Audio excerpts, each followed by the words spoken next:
may be familiar with the painting named after the song that we just sang called Simple Gifts 2, which hangs in our foyer. And if our screen comes back, I know the electricity went out, so maybe you guys can try to work on getting that projector working again. But if the screen comes on, you're going to actually see the image. But I want to tell you a story about that painting, because within that painting is the story of our church. And so the ministers and I have been working with the choirs of All Souls to put together this service, which includes both hopefully images of the painting, but if not, you know where to find it, right out there in the foyer. And it's on the cover or inside your order of service. So look along. That is the Simple Gifts painting. And when I came here just over 19 years ago, I went around and tried to meet with everybody who's in the congregation and get to know folks. And one of my meetings, I went for lunch to see a member of our church whose name is Jack Allen, and at his place of business. And when I was waiting for him in the reception area, there was this beautiful painting by an artist here in Tulsa named P.S. Gordon, who's also a member of this church, I found out afterward. And I was staring at this painting because it was so beautiful. And when Jack came out to greet me, he said, I see you noticed this painting. Within this painting is a short description of the mission and the vision of my company. It's an insurance company.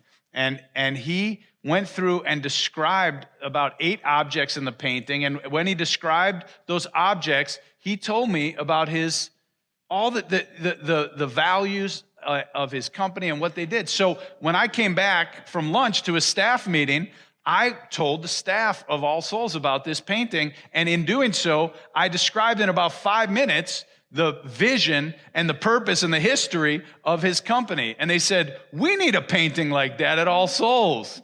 It's not easy to describe what All Souls is about. And so with that, I went to talk to Pat Gordon, the artist, who's also, as I said, a member here, and asked him if he would paint a painting for our church that described its meaning. So today, we are going to describe it to you. And it's what's fun is that we have posters of this painting available, and people have bought them, not only members of our church. I see them when I go visit people in their homes and sometimes in their offices, but I've also seen them, people from all over the country, Unitarian Universalists, have purchased this poster, and we can see them hanging in churches around the country and even at the headquarters of our Unitarian Universalist Association in Boston. So this painting, this idea that came out of our church, is something that has spread all over the United States. So the first object on this is the table itself, the foundation where all of these other objects sit. Now, this is an antique table, truly an antique table from the Revolutionary War times here in the United States, which represents the fact that Unitarianism and Universalism began during that era by some of the same people who were signers of the Declaration of Independence and otherwise, and that this is truly one of the quintessential American faiths, a tradition that was founded on the same values as our nation, a tradition that was founded on ideals of freedom and democracy and justice for all.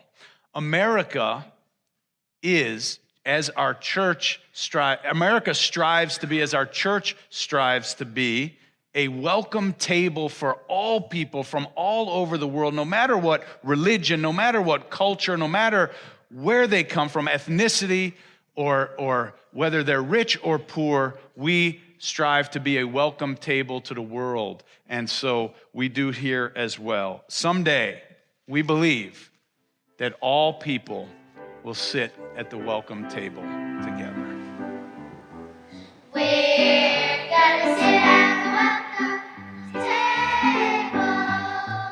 We're gonna sit at the welcome table. One of these days, hallelujah. We're gonna sit at the welcome table. Gonna sit at the welcome table one of these days. All kinds of people around that table. All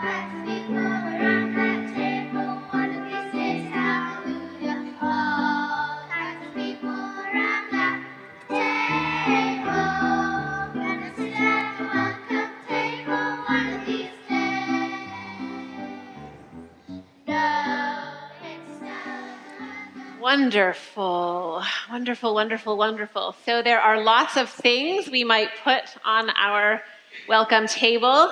The first thing that we're going to put on this table is the Bible, the Hebrew and Christian scriptures representing our roots in the Christian tradition.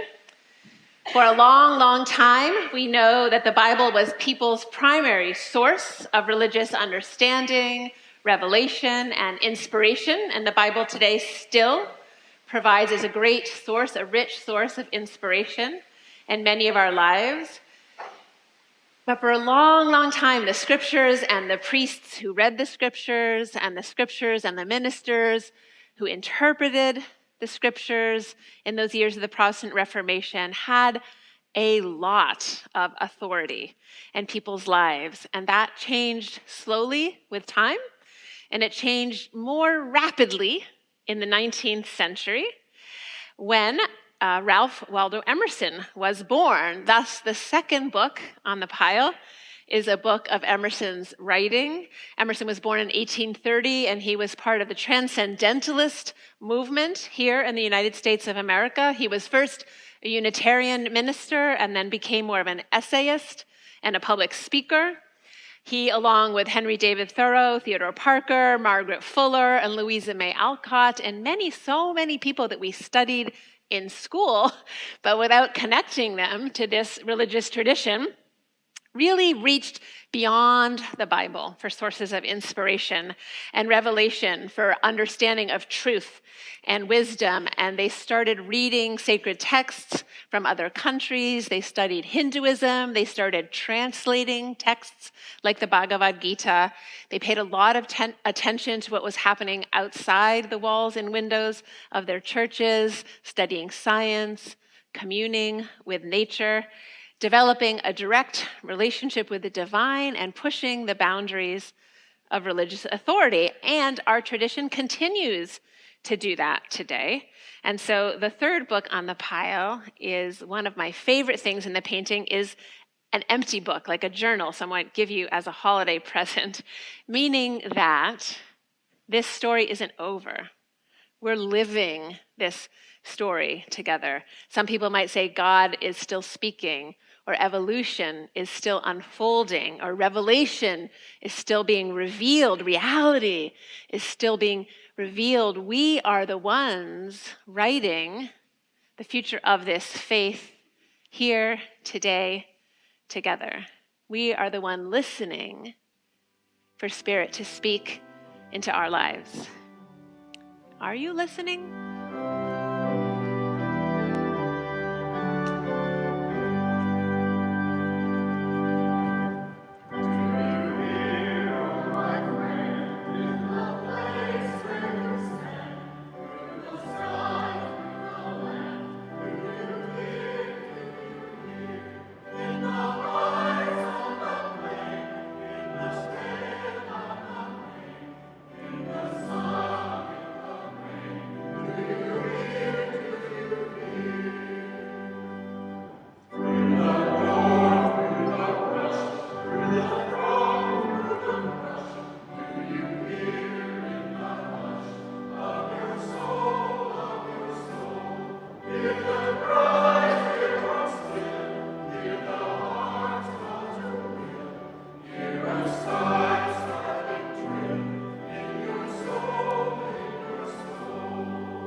The next item we are spotlighting is the antique ballot box, a wooden box by the books. And did you know, in the early colonization of the Americas, democracy, our innovative practice, actually began in churches first and was then brought into the public secular sphere.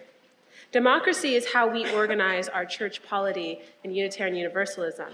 We don't have a pope or a bishop or any all-powerful leaders. Instead, it is the people together who vote for our budget, our ministers, our mission and vision to this day. Democracy is a vital pillar of organizing our community. And another is the two hearts, one on the table and the other by the books. These hearts represent our practice and orientation towards love. Love is not simply a feeling or a sweet sentiment. Love is the spirit of this church, and we are charged to love beyond belief. Love is our organizing principle. Love is action, commitment. It's a necessary practice in our community. For our next spotlight, our beloved ministerial intern Mariela Perez Simons will share. The Statue of Liberty on the table represents freedom. And as an immigrant in this country, as someone who grew up without freedom of religion and freedom of expression, this particular item means a lot to me. Because of where I grew up, I understand that it is a privilege to be free, to have the resources to search freely for truth and meaning, to not be bound by dogma and oppression. Every week when we exercise our freedom to come to this church with our longings, our hungers, our thirst, and our questions, our many questions, we enter those doors without having to worry about being arrested.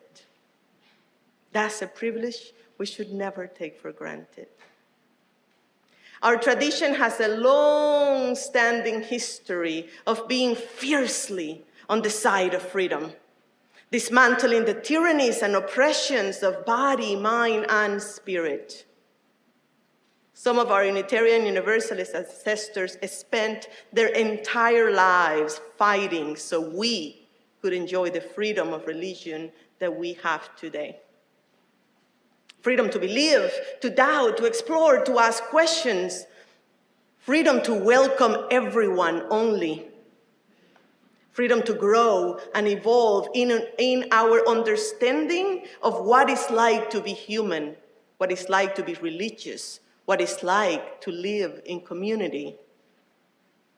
May we always be grateful for this amazing gift of freedom. Circle round for freedom, circle round for peace, for all of us in prison, circle for release, circle for the planet, circle for each soul, for the children of our children. Keep the circle whole. Circle round for freedom, circle round for peace, for all of us in prison, circle for release, circle for the planet, circle for each soul, for the children of our children. Keep the circle whole, for the children of our children. Keep the circle whole.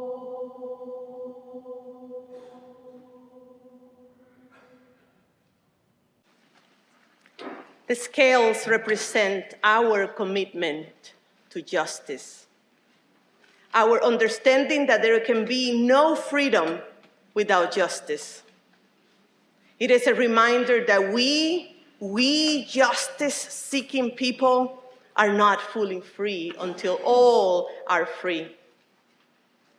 Our responsible search for truth and meaning transforms us, and this transformation transforms the world. Our responsible search for truth and meaning allow us to get woke, to get clarity, to see the systems of oppression and the injustices in this world. When we understand that our humanity is bound to the humanity of every human being, then an injustice anywhere in the world feels like an injustice at home, here in our heart. It hurts. When we say that love is the spirit of this church and service is its law, we mean that love, this love, propels us to do the work to serve so that others too can be free from the oppressions that keep them from fully experiencing their basic human rights, their freedom to grow and explore and evolve and flourish. Our love propels us to do the good deeds in this world. And then there are the flowers, my favorite. The flowers represents the members of this congregation, each of us unique and beautiful, each of us a gift, a form of medicine to the world. But look at that bouquet. So vibrant, so alive with diversity. All kinds of people at that welcome table. All kinds of people. We understand that together we are even more beautiful and more powerful. May we be grateful for the beauty and the vitality of this diverse community with all our gifts. May we rejoice in all the colors, our true colors. May it be so. You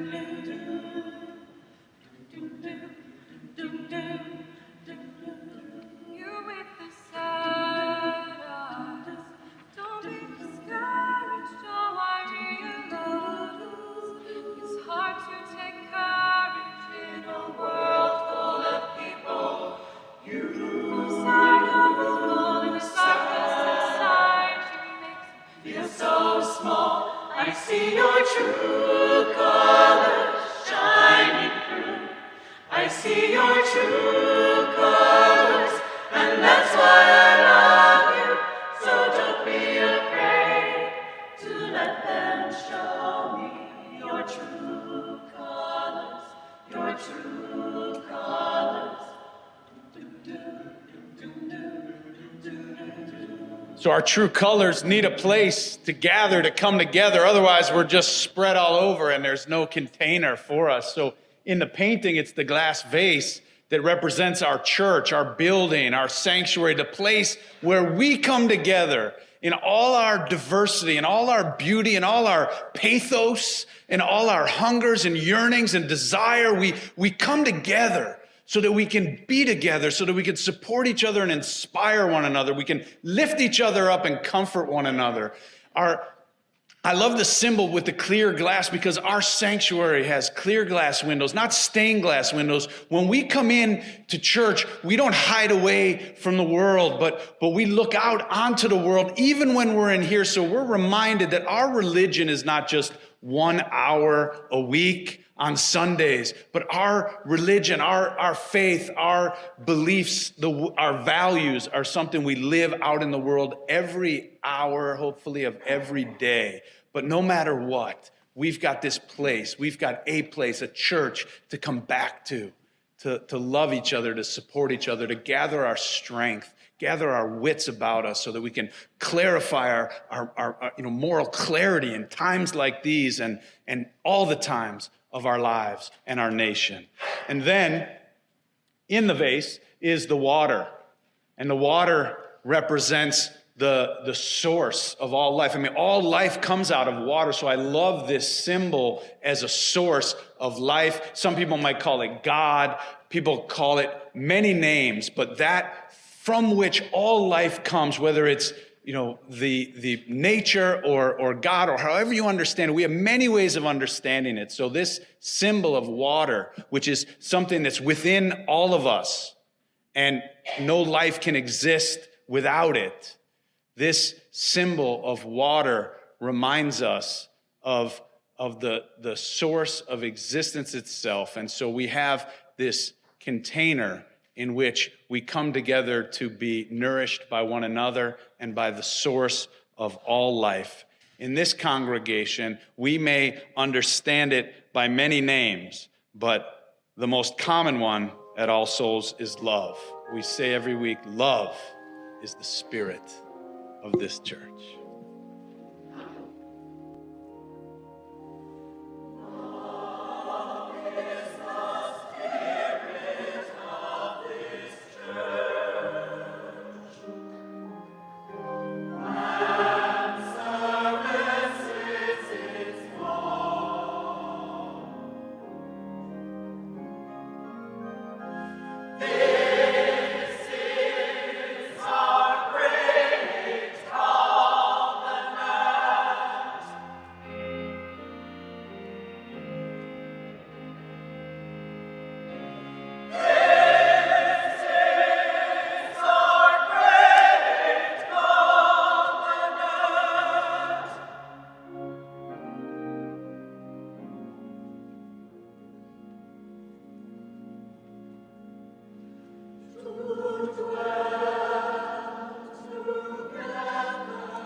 That covenant is an ancient one, not a new one or a modern one. And so the next object on our table is this beautiful small blue and white ceramic vase which connects us to our roots.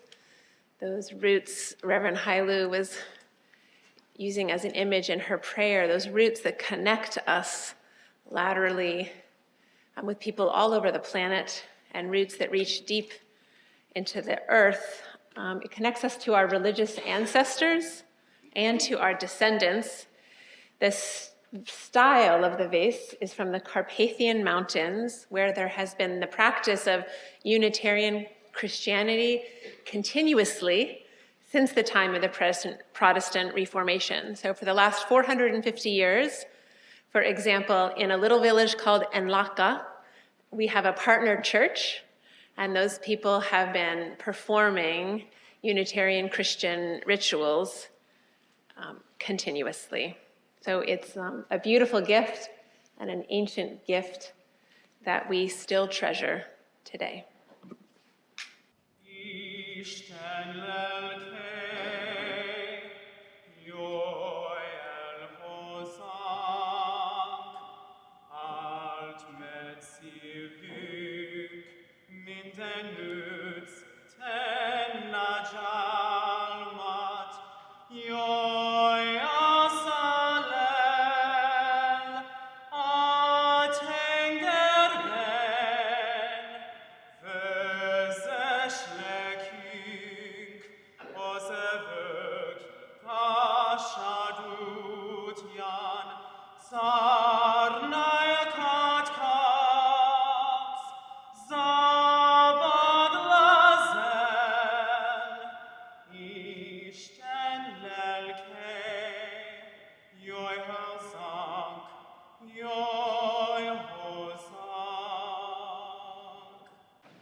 Before we leave that blue and white vase from the Hungarian mountains in the Carpathian parts of Europe, I want to say that one of the things that they do there are co-religionists up there who've been doing this for centuries, is they have communion 4 times a year, on Thanksgiving, on Christmas, on Easter, and on Pentecost. And so we, since we've been partnering with this small village in Enlaca, we have started to offer communion 4 times a year, usually in our chapel. And today, following this service, for those who would like to experience a traditional Hungarian Unitarian communion service, we welcome you into our chapel following the service today. And now, in that blue and white vase is a single flower. Mariela explained so beautifully how the flowers all come together and create this community of people stronger and more beautiful and more powerful than anyone alone. And yet, each one of us is also on our own individual spiritual journey through this life. Each one of us walks into these doors for the first time and every time on our own trek. And the church is here to support each one of us on our individual journey. And there's always a balance that we're trying to strike between our individual will and desires and wants and the community and what it needs. And in our covenant, we hope to find that balance, and that we hope sometimes it just takes one individual to stand up and tell the community, no, I think we should do it this way. This isn't right. And that one person can sway the entire community in its moral clarity. And other times, it's the community that wraps around an individual and says, hey, hold on, what you're saying or what you're doing for me as a person who has this experience of life, that's harmful. Do you mind talking to me about that and maybe changing the way you see that? And so there's this incredible balance between the individual spiritual journey and the community. And that's what it means to be a Unitarian Universalist. That's what it means to be a member of All Souls. It means that we're on this journey of freedom together, a journey to serve and to be just and to be responsible and to be good and to make this world better for our being in it. And we do that both as individuals and as a community, and we honor both. The next symbol is the falling leaf, which represents life. It's green, it's alive, but the artist made it falling to remind us of the fleeting nature of our lives, that we will not have the breath of life forever, that we happen to be alive in this time. This is the day that we've been given. He hoped by making the leaf falling, we would remember our mortality, and by remembering our mortality, that we would live each day with as much spirit and love and joy as we can, so that we would use our lives to bring more freedom and democracy and justice and hope and love and diversity and unity into the world.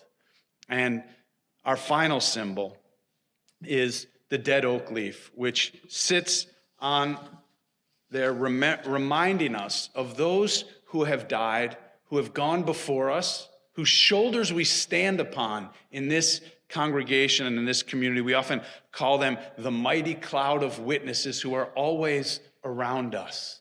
We never forget those who are gone. Just today, Yadni announced a beloved member, Dan Arthurel, who died this past week. I think of so many in that cloud of witnesses whose shoulders we stand on, people like Virginia and Orville Day and Polly and Bill Hallway and Ruth Avery and Elmer Bryden and John Wolfe and the Bob and Olive Sonnen and the Welshes and so many others. I would invite you to name the names, call out the names of some of this mighty cloud of witnesses whose shoulders we stand upon today.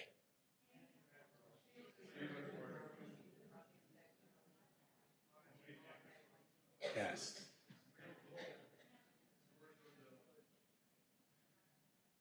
Yes, these and so many others, they are that mighty cloud of witnesses. They are our ancestors. May we make them proud.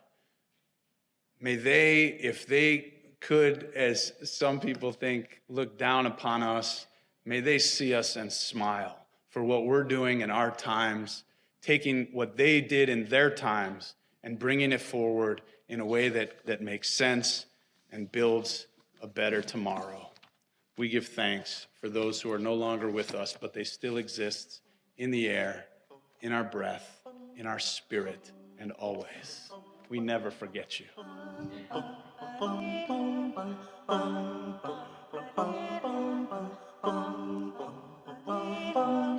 Listen more often to things than to beings.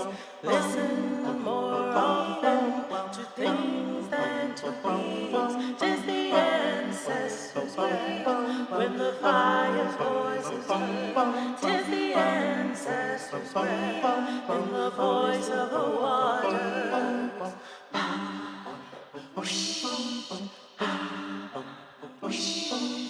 Those who have died have never, never left. The dead are not under the earth. They are in the rustling trees.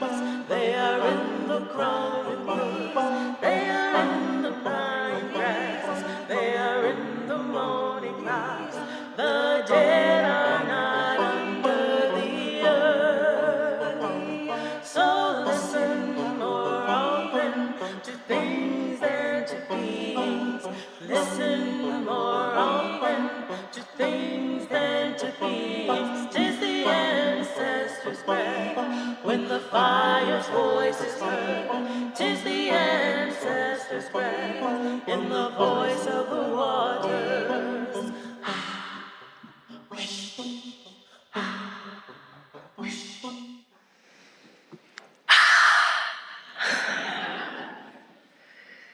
Life is full of simple gifts. Gifts like our breath, our bodies, the beauty around us and inside of us, the gift of music, the gift of song, the gift of the drum, the gift of diversity and of unity, of justice, of freedom, and of love. On this Thanksgiving, in this Thanksgiving season, then, let us be thankful for the many gifts of this country, imperfect as it is, and the gifts of this church, imperfect as it is and imperfect as we are, and the gift of our own lives, imperfect as they are. They are, and you are, a blessing full of hope for the future. So happy Thanksgiving to all.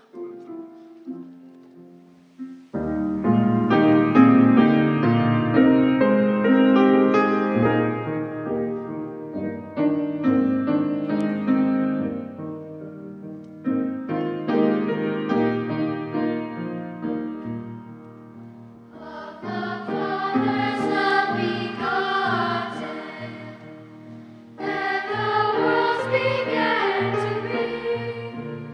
He is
you're visiting with us online today.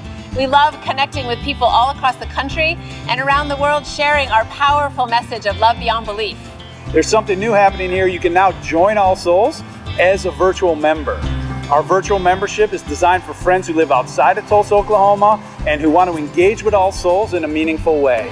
You can be part of an expanding family, a global family really, wherever you are. If you live in Oklahoma, Ohio, or Orange County, California, Canada, or Cameroon. By becoming a virtual member, you'll be able to deepen your connections with members and friends here in Tulsa and with members wherever you are. Each week, you'll receive special All Souls content tailored for you, our virtual members. Virtual members have access to pastoral care, to personal prayers, and also receive invitations to exclusive web events. You can learn more, and if you're ready, you can become a virtual member today by visiting allsoulschurch.org/virtual membership. We're grateful our ministries are having a positive impact on your life, and we want to share the good news of love beyond belief with more and more people.